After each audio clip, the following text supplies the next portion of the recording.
नमस्कार दोस्तों, मेरा नाम है सोनू सागर और मैथमेटिक्स ज्ञान में आपका बहुत बहुत स्वागत है। दोस्तों आज के इस वीडियो में हम सीखेंगे संख्याओं के प्रकार मतलब टाइप्स ऑफ नंबर। तो चलिए दोस्तों वीडियो की शुरुआत करते हैं। सबसे दोस्तों यहाँ पर देखिए आपके सामने मैंने लिखा हुआ है प्राकृतिक संख्याएं या फिर नेचुरल नंबर। प्राकृतिक संख्याएं या फिर नेचुरल नंबर वे संख्याएं होते हैं जिसे हम गिनती में उपयोग करते हैं। जैसे यहाँ पर एग्जाम्पल से समझिए, यहाँ 1 2 3 4 वैसे करते करते यहाँ पर मैंने अनंत तक संख्याएं लिखी हुई है। ठीक है, ये जो चिन्ह दिख रहा है ना, इसे आप अनंत कहते हैं या फिर इनफाइनाइट कहते हैं, मतलब ऐसी संख्या जिसके बारे में हमें पता नहीं है। ठीक है, अब ध्यान दीजिए दोस्तों, यहाँ पर प्राकृतिक संख्या की शुरुआत हमेशा 1 से होगी और जो इसका अंत होगा ना वो अनंत पे होगा या फिर इनफाइनाइट पे होगा। ठीक है, अब देखिए दोस्तों दूसरी संख्या है यहाँ पर पूर्ण संख्या। अभी पूर्ण संख्या क्या है?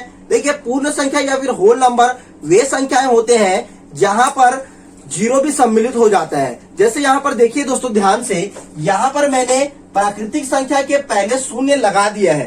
ठीक है, तो अगर प्राकृतिक संख्या के पहले हम शून्य लगा देते हैं तो उसे हम क्या कहेंगे? यहाँ पर पूर्ण संख्या कहेंगे। ध्यान दीजिए यहाँ पर जो पूर्ण संख्या है ना, इसकी शुरुआत हमेशा कहाँ से होगी? शून्य से होगी और इसका जो अंत होगा ना वो कहाँ होगा? वो इनफाइनाइट पे होगा। ठीक है, अब ध्यान से देखिए दोस्तों तीसरी संख्या है पूर्णांक संख्या। पूर्णांक संख्या या फिर इंटीजर क्या होती है? देखिए पूर्णांक संख्या या फिर इंटीजर वे संख्याएं होती है दोस्तों जहां पर 3 संख्याएं सम्मिलित होती है। पहली संख्या है यहाँ पर ऋणात्मक संख्या, दूसरा है शून्य और तीसरा है धनात्मक संख्या। जहाँ ये तीनों सम्मिलित होंगे उसे हम क्या कहेंगे? पूर्णांक या फिर इंटीजर संख्याएं कहेंगे। अब ध्यान दीजिए दोस्तों, देखिए यहाँ पर जो जीरो के राइट हैंड साइड में देखिए दोस्तों यहाँ पर धनात्मक संख्या है, जीरो के लेफ्ट हैंड साइड में देखिए दोस्तों यहाँ पर ऋणात्मक संख्या है। ठीक है, और बीच में खुद शून्य है या फिर जीरो है। ठीक है, अब ध्यान दीजिए दोस्तों, देखिए एक और यहाँ पर ऋणात्मक संख्या है और एक और यहाँ पर धनात्मक संख्या है और बीच में शून्य है। क्योंकि यहाँ पर 3 प्रकार की संख्याएं शामिल है इसलिए हम इसे क्या कहेंगे? पूर्णांक संख्याएं कहेंगे। अब ध्यान दीजिए दोस्तों, इसकी जो शुरुआत हो रही है ना, देखिए इनफाइनाइट से इसकी शुरुआत हो रही है और इसका जो अंत हो रहा है ना वो भी कहाँ हो रहा है? इनफाइनाइट या फिर अनंत पे इसका अंत हो रहा है। इसीलिए आप कह सकते हैं कि पूर्णांक संख्याओं का ना तो शुरुआत के बारे में हमें पता है और ना ही इसके अंत के बारे में हमें पता है। ठीक है, उसके बाद दोस्तों यहाँ पर चौथी संख्या है सम संख्या। अब ये सम संख्या या फिर इवन नंबर क्या होते हैं? देखिए सम संख्या या फिर इवन नंबर वे संख्याएं होते हैं दोस्तों जिसे हम 2 से भाग करेंगे तो वो पूरा भाग चला जाएगा और दशमलव के रूप में हमें भागफल या फिर हमें रिजल्ट प्राप्त नहीं होगा। यहाँ पर देखिए मेरा कहने का मतलब ये है कि देखिए यहाँ पर जो 2 है, 2 को 2 से भाग देने पे पूरा भाग चला जाएगा। वैसे ही 4 है, 6 है, 8 है, 10 है, इन सभी संख्याओं को दोस्तों देखिए अगर हम 2 से भाग करते हैं तो वो पूरा भाग चला जाएगा। ठीक है, जैसे यहाँ पर देखिए एग्जाम्पल से यहाँ पर मैंने लिखा, यहाँ पर देखिए यहाँ पर मैंने 2/2 लिखा तो यहाँ पर क्या आएगा? 1 आएगा। ठीक है, क्योंकि ये पूरा भाग चला गया इसीलिए हम क्या कहेंगे? इसे एक सम संख्या।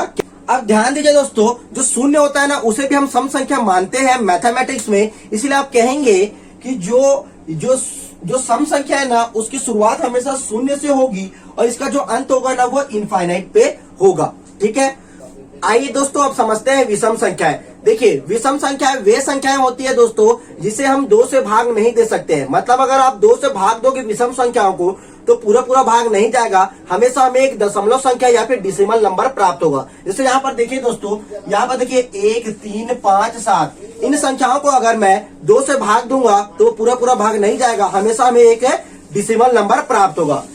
अब दूसरी संख्या है दोस्तों यहाँ पर अभाज्य संख्या है। देखिए अभाज्य संख्याएं वे संख्याएं होती है जो किसी दूसरी संख्या से भाग नहीं जाते हैं, केवल एक से ही भाग जाएंगे या तो खुद से ही भाग होंगे और किसी संख्या से भाग नहीं होते हैं। या फिर सीधे तौर पे आप कह सकते हैं दोस्तों कि जिनका गुणनखंड हमेशा 2 बनता है उसे आप क्या कहेंगे? अभाज्य संख्या या फिर प्राइम नंबर कहेंगे। जैसे यहाँ पर देखिए दोस्तों, जो 2 है, 3 है, 5 है, 7 है, ये जो सभी संख्याएं ना दोस्तों, ये संख्याएं ना खुद से ही भाग होते हैं और एक से भाग होते हैं, इसीलिए आप इसे क्या कहेंगे? अभाज्य संख्याएं कहेंगे। और दूसरा दोस्तों, इनका जो गुणनखंड बनता है ना वो हमेशा 2 बनता है। जैसे मैं कह सकता हूँ, जैसे देखिए यहाँ पर जो 2 है इसका गुणनखंड केवल 1 है और यहाँ पर 2 है। वैसे जो 3 है ना इसका गुणनखंड 1 है और यहाँ पर 2 है। ठीक, यहाँ पर 3 है। ठीक है, तो देखिए यहाँ पर जो गुणनखंड है ना हमेशा 2 बन रहा है, इसीलिए आप इसे क्या कहेंगे? अभाज्य संख्या कहेंगे।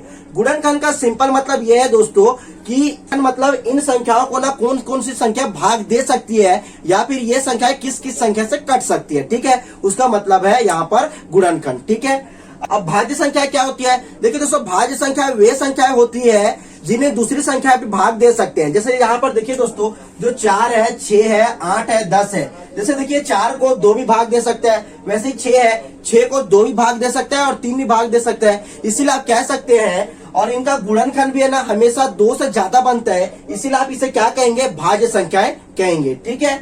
अब दोस्तों यहाँ पर है चौथी संख्या, यहाँ पर हम लोग लिखेंगे परिमेय संख्याएं। ठीक है। अब ये परिमेय संख्या क्या है? देखिए परिमेय संख्या वे संख्याएं होती है जिन्हें हम P/Q के रूप में लिखते हैं। जैसे P/Q के रूप में मतलब दोस्तों हम ऐसे लिखेंगे, P/Q के रूप में यहाँ पर मतलब ऐसे लिखेंगे, P/Q के रूप में। ठीक है, ऐसे लिखेंगे।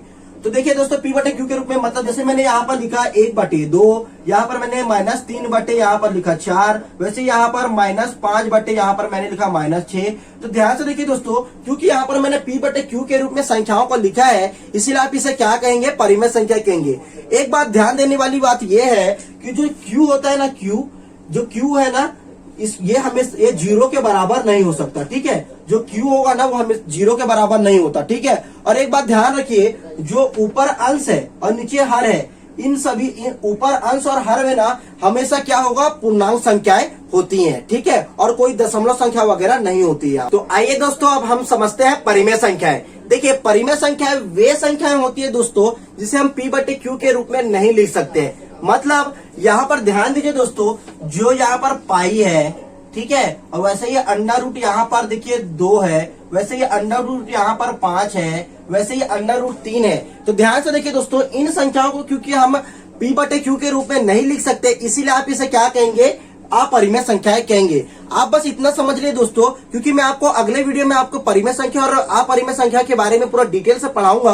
बस इतना समझ लीजिए, जिसे P/Q के रूप में लिखते हैं वो परिमेय संख्या है, और जिसे P/Q के रूप में नहीं लिख सकते वो अपरिमेय संख्याएं होती है। ठीक है।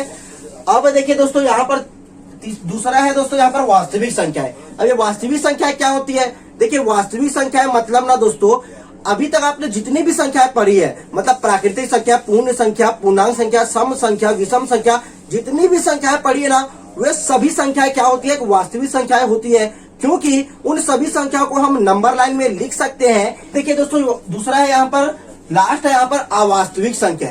अवास्तविक संख्या या फिर काल्पनिक संख्या है। इसका मतलब क्या हुआ?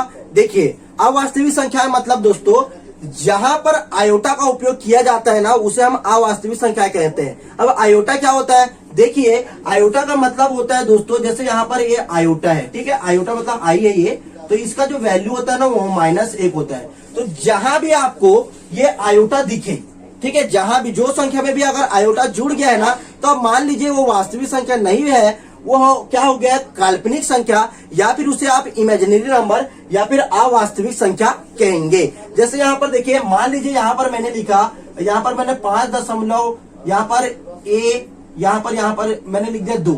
तो देखिए यहाँ पर ध्यान से, क्योंकि यहाँ पर मैंने आई का प्रयोग कर दिया है, इसीलिए आप इसे क्या कहेंगे, काल्पनिक संख्या या फिर अवास्तविक संख्याएं कहेंगे। ठीक है। उम्मीद करता हूँ दोस्तों आज का वीडियो आपको समझ आया होगा। प्लीज अगर वीडियो पसंद आया तो प्लीज वीडियो को लाइक कर दीजिए और हमारे चैनल को सब्सक्राइब कर दीजिए। अगले वीडियो में मैं आपको परिमेय संख्या और अपरिमेय संख्या को पूरे विस्तार से समझाऊंगा।